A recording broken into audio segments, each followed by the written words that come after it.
Бул роликте мен сиздерди терс сандар менен тааныштырам жана терс сандарды кантип кошуп кемитүүнү карайбыз. Бул терс сандар менен биринчи иштегенде алар силерге жагымсыз жана табышмактуу көрүнүшү мүмкүн. Биз санаганды үйрөнгөндө оң сандарды гана санайбыз. Терс сан деген эмне? Мүмкүн күнүмдүк турмушта терс сандар менен кезиккенсиңер. Бир нече мисалды карап көрөлү. Келе башында сүйлөшүп алалык. Терс сандар деп баардык нөлдөн кичине сандар айтылат. Эгер бул таң калыштуу жана абстрактуу болуп жатса, келе төмөнкүдөй мисалды карап көрөлү. Мейли биз температураны өлчөйлү. Кайсыл градусникте Цельсия же Фаренгейт мааниси жок. Бизге мейли бизде Цельсия болсун. Келе мен температураны белгилеп көрсөтө турган шкаланы тартайын. Бул 0 градус. 1 градус, 2, 3 градус. Мейли бүгүн күн жылуу дейли. Азыр 3 градус Цельсия болсун. Мүмкүн кимдир бирөө эртеңки күндүн кандай болоруна айтса, мисалы эртең 4 градуска суук болот деп, анда эртең кандай температура болот? Биз бул суукту кантип көрсөтө алабыз? Эгер 1 градуска суук болсо, анда 2 градус болот. Ал эми дагы 2 градуска суук болсо, анда 1 градус болот. Дагы 3 градуска суук болсо, анда 0 градус болот. Бирок бизге 3 градус жетишсиз, 4 градуска суук болот да. Башкача айтканда, бизге 0дөн 1 шкала ылдый жылууга туура келет. Ал эми 0дөн ылдый турган бирди -1 деп атайбыз. Карап көрөлү. Эгер биз жылсак, саноогу боюнча оңду көздөй жылсак, сандын чоңойгонун көрүп атабыз. Эгерде биз саноогу боюнча 0дөн солду көздөй жылсак, бизде анда -1 болот. Андан кийин -2, андан кийин -3, башкача айтканда чоң терс сандар боло баштайт. Бирок мен мындан так маалымат бергим келип атат. -3 бул -1ден кичине. Демек, -3 -1ге караганда муздак десек болот. Бул жерде температура кичине. Башкача айтканда, так айтсак, анда мындай болот. -100 -1ге караганда бир топ кичине.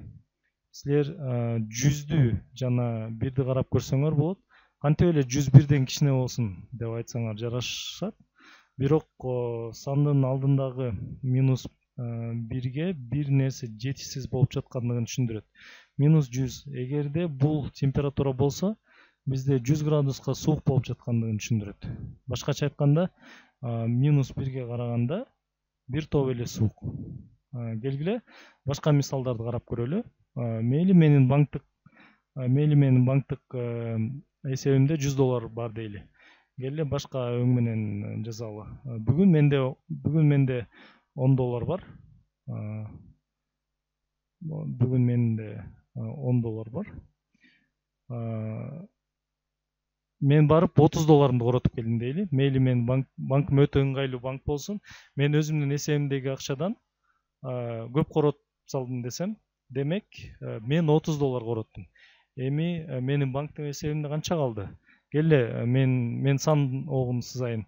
Менин оюмча, силер таптыңар болушуңар керек. Менин банкка бир нече суммадагы акча карыз болуп калдым. Келе муну жазалы. Эртең менин банктык эсебимде карагыла, менде $10 бар. Ал эми мен $30 короткум келип жатат. Силердин оюңар боюнча $20 каяктан келет? Туура банктан. Демек мен банкка $20 карыз экенмин. Менин банктык эсебимде менин канча акчам калганын эсептейли. 10 - 30. Бул $20 болот. Башкача айтканда, эртең менин банктык эсебимде $20 болот. Эгерде менде $20 болсо, анда бул эмнени түшүндүрөт? Бул менде акча бар дегенди түшүндүрбөйт. Бул менде такыр эч нерсе жок калды дегенди да түшүндүрбөйт. Мен банкка $20 карыз экендигин түшүндүрөт. Бул жерде мен коротконго бир нерсе бар. Демек, банктын эсептеги $10 мага $10 карыз экенин түшүндүрөт. Мен бир жерге барып корочуда $10 бар. Демек, мен банкка карызмын. Мен минус менен кеттим. Сан түз сызыгын пайдаланалы. Бул дагы жакшы түшүнгөнгө жардам берет. Бул 0. Мен $10 менен баштагам. Анан $30 короттум. Мен солго 31дикке жылдым. Эгер мен 11дикке солго жылсам, эгер мен болгону $10 короткон болсом, менде анда 0 болот. Эгерде дагы $10 корото турган болсом, анда менде -10 болот. Мындан кийин дагы $10 короткон болсом, анда менде -20 болот. ушул ар бир кесиндин узундугу мен $10 коротуп нөлгө түшүп калам. Дагы 10ду коротсом менде -10 болду. Дагы 10ду коротсом менде -20 болду. Бул аралыктын бардыгы бул менин канча короткондугумду түшүндүрөт. Мен ошондо $30 короттум. Мына негизги идея. Эгерде силер коротсоңор, кемитсеңер же болбосо үшүсөңөр, бул биз сан огу боюнча солго жылабыз. Сан кичине болуп баштайт. Эми биз билебиз алардын нөлдөн кичине болорун. Биз -1, -2 ала алабыз. Керек болсо -1,5 же -1,6 да ала алабыз. Биз канча көп жоготсок, ошончолук терс сандардын аймагына жылабыз. Эгерде биз кошо турган болсок, мисалы мен айлык акымды алдым дейин, анда биз сан огу боюнча оң багытты көздөй жылабыз. Келгиле, эми бир нече математикалык эсептерди карап көрөлү. Бул эмнени түшүндүрөрүн ойлонуп көргүлө.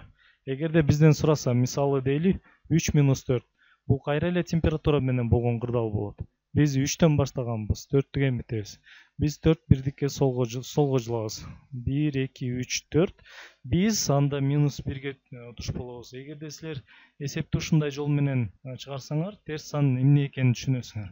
Мен силерге сан түз сызыгын сызып алууңарга кеңеш берем. Анан ошол боюнча жылсаңар, кемитесиңер, кошосуңар, айырмасы жок. Дагы бир нече мисалды чыгаралы. Мейли табыш керек. 2 - 8. Келеки видеодо чыгаруунун башка жолдорун карайбыз. Ага чейин жөн гана сан огун сызабыз. Бул жерде бизде 0. Келгиле муну жылдыралы. 0 бул жерде болсун. 1, 2, 1, 8ди кемитип жаткандан кийин 1, 8 бирдикке солго карай жылабыз. Анан 2, 1, 2 жолу солго жылганда 0гө дал келдик. Эми бизге солго карай канча жылуу калды деп ойлойсуңар? Биз 2 бирдикке жылып жибердик. 8де өтүш үчүн солго карай 6 кадам жылышыбыз керек. 1, 2, 3, 4, 5, 6.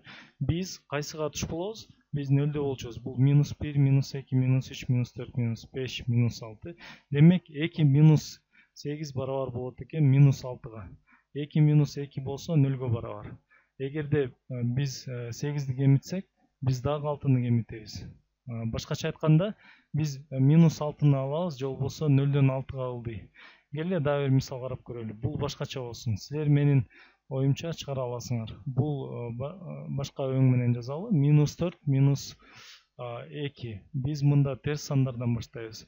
Андан кемитсек, бул оор сезилиши мүмкүн. Сан огун эстегиле. Бизде 0 бар болсун. Бул -1, -2, -3, -4. Биз мына бул жерден баштайбыз. Бизге -4 экенин алыш керек. Башкача айтканда, 2 бирдикке солго жылыш керек. -1ди кемитсек, -5ке түшөбүз. Дагы 1ди кемитсек, -6га түшөбүз. Бул -6. Келе башка кызыктуу нерсени карап көрөлү. Келе -3төн баштайлы. Мейли менде -3 бар дейли. Бир нерсени кемиткендин ордуна келе кошолу сан огуна. Биз кайсыл жерге келебиз? -3 чекитинен баштайлы. 2-ни кошуп атабыз. Демек оңду көздөй жылабыз. 1ди кошсок -2-ни алабыз. Эгерде дагы 1ди кошсок, анда биз эмне кылышыбыз керек? Вот, -1ди алабыз. Биз 2 бирдикке оңго жылганыбыз менен, демек +3 + 2 бул -1ге барабар болот экен. Силер ынана аласыңар. Бул биздин салттуу кошуу жана көбөйтүү эрежелерине дал келет. Эгерде биз -1ди алсак, биз 2-ни алабыз, биз -3ди алышыбыз керек. Анда -3 болот. Анда мындан баары тескерисинен жасайбыз. -3 + 2 болсо, жана 2-ни кемитсек, -3ди алышыбыз керек. Бул чын эле ушундай -1ди алалы. Бул жерден эми 2-ни кемитебиз. Солго 2 бирдикке жылабыз.